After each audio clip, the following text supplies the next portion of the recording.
उत्तर प्रदेश की सियासत में बसपा अध्यक्ष और मंत्री ओपी राजभर के बयान से हलचल तेज हो गई है। उन्होंने दावा किया कि सपा में बड़ी टूट जल्द देखने को मिल सकती है और कई नेता पार्टी छोड़ सकते हैं। राजभर ने रामगोपाल यादव पर अमित शाह को कथित गोपनीय पत्र भेजने का आरोप लगाया है।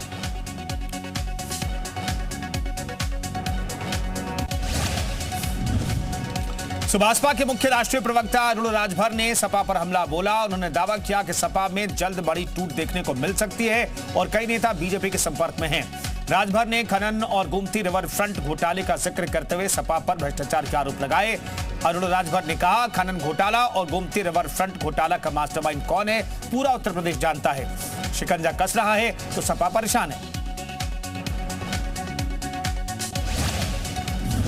बीजेपी पिछड़ा वर्ग मोर्चा के राष्ट्रीय अध्यक्ष के लक्ष्मण ने कांग्रेस सपा पर साधा निशाना। बोले, कांग्रेस के पास कोई मुद्दा नहीं। अखिलेश ने पिछड़ों के लिए क्या किया, पूरे देश में योगी मॉडल की चर्चा हो रही। लखनऊ में स्वामी प्रसाद मौर्य ने नगीना से सांसद और आजाद समाज पार्टी के मुखिया चंद्रशेखर आजाद से मुलाकात की। 2027 के विधानसभा चुनाव को लेकर दोनों नेताओं के बीच मुलाकात काफी अहम मानी जा रही है। चर्चा के बाजार में खबर गर्म है कि स्वामी प्रसाद मौर्य चंद्रशेखर आजाद की पार्टी और ओवैसी को अपनी तीसरे मोर्चे में शामिल करना चाहते हैं।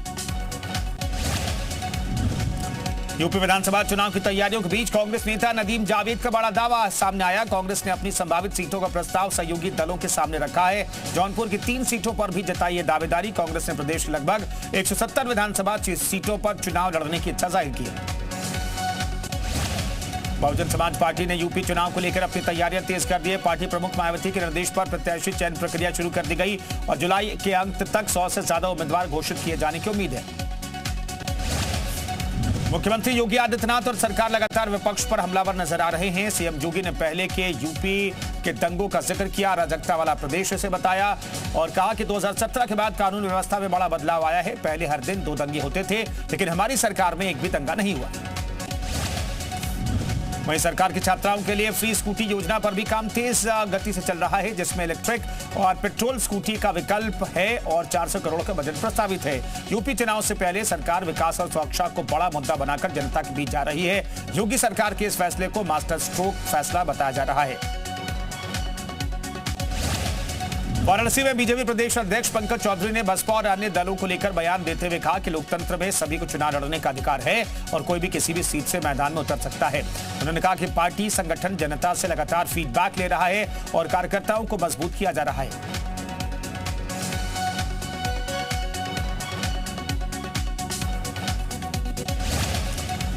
देवरिया दौरे पर पहुंचे डिप्टी सीएम ब्रजेश पाठक ने हमला बोलते हुए कहा कि सपा केवल तुष्टीकरण की राजनीति करती है और जनता अब उनके बहकावे में नहीं आएगी। उन्होंने सरकार की उपलब्धियां गिनाई, जिसमें नए मेडिकल कॉलेज और डॉक्टरों की सैलरी बढ़ाने का जिक्र शामिल रहा।